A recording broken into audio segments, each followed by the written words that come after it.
du Père et du Fils et du Saint-Esprit. Aujourd'hui, nous lisons l'évangile de Saint Matthieu. Alors paraît Jésus. Il était venu de Galilée jusqu'au Jourdain auprès de Jean pour être baptisé par lui. Jean voulait l'en empêcher et disait: « C'est moi qui ai besoin d'être baptisé par toi, et c'est toi qui viens à moi. » Mais Jésus lui répondit: « Laisse faire pour le moment, car il convient que nous accomplissions ainsi toute justice. » Alors Jean le laisse faire. Dès que Jésus fut baptisé, il remonta de l'eau, et voici que les cieux s'ouvrirent. Il vit l'Esprit de Dieu descendre comme une colombe et venir sur lui.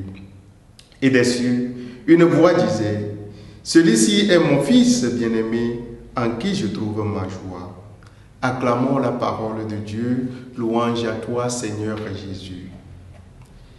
Seigneur Esprit Saint, viens nous assister au cours de cette méditation et donne-nous de percer le sens du baptême de ton Fils bien-aimé.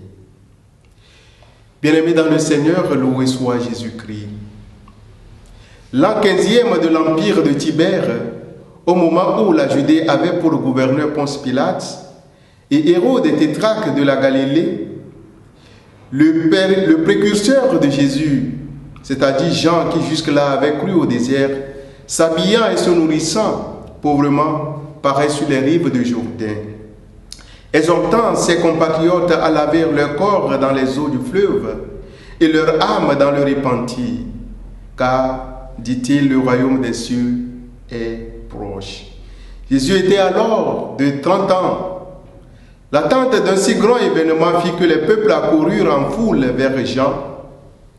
L'envoyé de Dieu les reprenait avec un zèle austère de leur égarement et les effrayait en leur annonçant que la cognée était déjà à la racine de l'arbre. Devant ce foi, frères et sœurs, qui pourrait tenir? Devant cette horreur à venir, non seulement les peuples, mais ceux qui prélevaient les impôts et même des gens de guerre venaient à Jean, lui demandaient les moyens d'éviter la colère à venir, et il leur prescrivait à toutes que la charité qui devait être la loi fondamentale du Christ. Et pendant qu'il baptisait, voilà que Jésus le Seigneur, le Fils de Dieu dont il est précurseur, vient lui aussi à lui pour demander le baptême. Chose extraordinaire. La question est de savoir si Jésus a besoin du baptême de Jean. En réalité, non.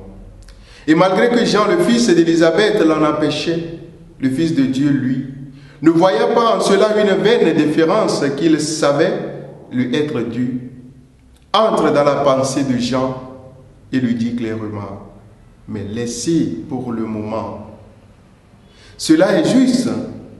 Cette politesse, voire même cette révérence de Jean vis-à-vis de Jésus, nous prouve que le baptême demandé par Jésus ne saurait donc être question ici d'aucun acte de purification. La purification, dans quelque sens qu'on veuille l'entendre, ne peut s'appliquer à Jésus-Christ, car il est Dieu né du vrai Dieu, et le péché n'habite pas en lui. On ne purifie pas ce qui est pureté, autrement, ce serait faire des illusions.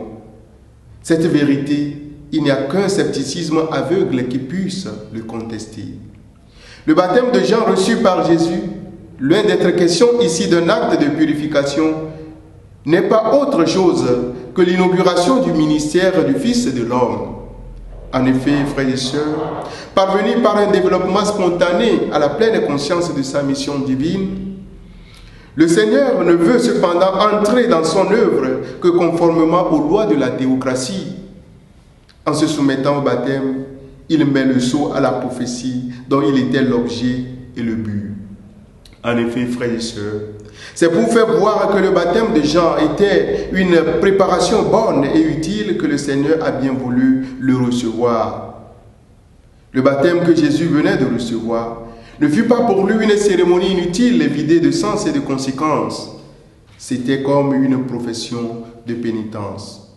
Le baptême de Jésus, frères et sœurs, et son onction sont ainsi liés à l'accomplissement de la justice. Si Jésus accepte le baptême de Jean, c'est pour valoriser la mission de Jean. Accomplir cette justice, qui n'est autre que la justice de Dieu, est l'office que Jésus-Christ reçoit et qu'il accepte dans l'obéissance. En recevant le baptême de repentance, il se rend solidaire de l'humanité et prend sur lui son péché et sa corruption. L'onction du Saint-Esprit, en attestant qu'il est le Fils de Dieu, le désigne comme celui qui accomplira la justice de Dieu pour tous les hommes et leur communiquera les biens qu'il a reçus. Donne ta vie à Dieu.